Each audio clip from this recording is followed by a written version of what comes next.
I find that when you hike a certain amount of time, you come to want, everybody's got their own system of doing things in terms of backpacking and hiking and day-to-day activities. So I would urge any prospective thru hikers or current hikers or whatever, if you haven't started doing this already, don't be shy about modifying or making your own gear. Got a few examples of this I'll have later in the series, but this is the main example. This is a about 100 weight fleece hooded sweatshirt.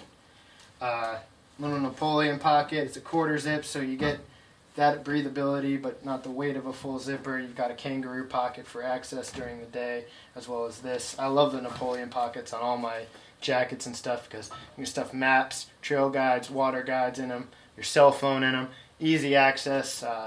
Whatever you want to do, it's right there. It doesn't get in the way of your straps. It's just the best thing in the world. But I was looking for a hooded fleece jacket.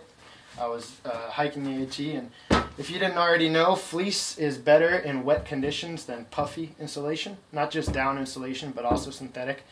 Also, fleece tends to be better in really windy conditions because, I'll try to summarize here. What gives you warmth with your insulation is the poofiness of the insulation, right? It traps dead air spaces in there which reflect your heat back to you. When you squish that poof away, insulation isn't as warm. So you may have noticed if you're ever sleeping on your back at night in a sleeping bag and you roll over, you realize that your back gets cold until your sleeping bag repuffs out and starts trapping more air in there. That's why a lot of people use quilts and stuff, because the insulation that gets trapped beneath you all night is basically worthless insulation, so they just remove it and just use what they need for insulation. Same thing when you are in heavy winds. The wind is actually squishing all the poof out of that insulation against you and making it cold. And with the water, it kind of kills the poof of any insulation as well. So puffy jackets can get wetted out either through condensation or direct contact with the rain.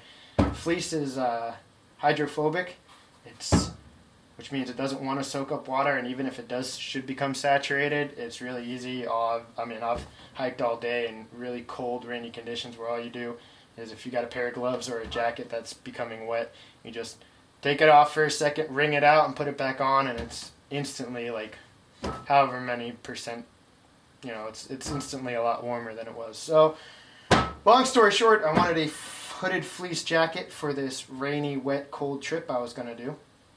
And I was looking online for hooded sweatshirts that met all my criteria, and the ones that I found were $120 or $70. $70 is the cheapest marketed hooded fleece jacket that I've found, and it didn't have all the features I wanted. I mean, $70. Let alone the Patagonia R1 version of this is like $120 or $150 or something ridiculous, which is a joke. I picked this thing up at some outlet store.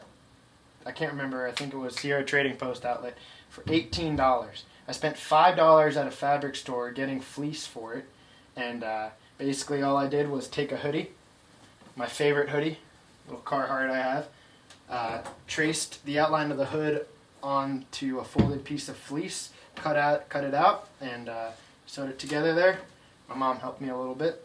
You can tell which parts she did and which parts I did. I'm not ashamed to admit that. And then what I did for the kangaroo pocket was pretty similar. Just cut it out and stuck it on, and boom. Literally $23 hooded jacket. Saved myself $50. And which I could probably make a 10-minute video just ranting about what a joke that is.